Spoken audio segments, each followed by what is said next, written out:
Let it be a Nick and Jane, and let it be a Mr. Smith, a banker of Nick and Jane. They both keep their money in his bank.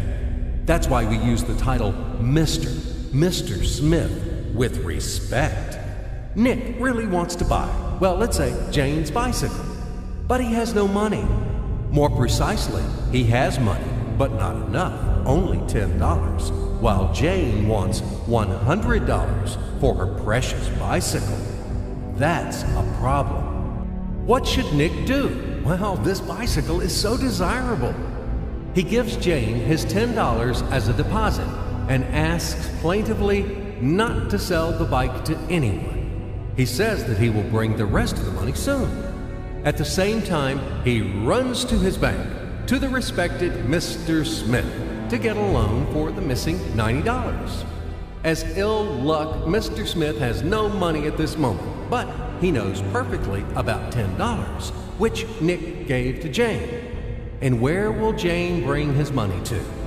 That's right, she will put these $10 in her lovely bank to the same Mr. Smith. Therefore, Mr. Smith asks Nick to come back tomorrow, in the hope that tomorrow he will get these $10. And everything happens this way. The next day, Jane brings $10 to the bank. The bank provides Nick these $10 on credit.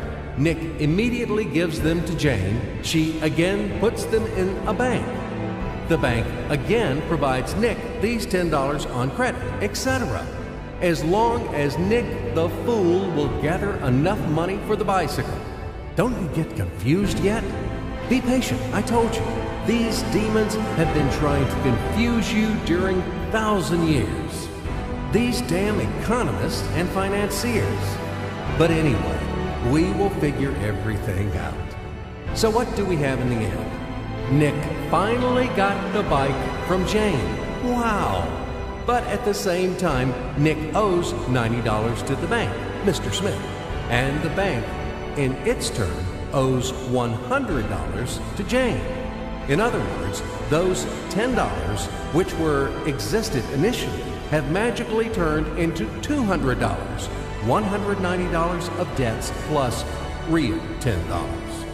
But these $10 would also turn into $1,000, even in $1 million or $1 billion, if Nick would make a more expensive purchase. In this case, our $10 would make the increasing number of its cycles, circuits from hands to hands. That's it. So, what happens in today's world? SOS! It appears that banks also make money out of thin air and multiply them. Not only Fed can produce money, but banks either.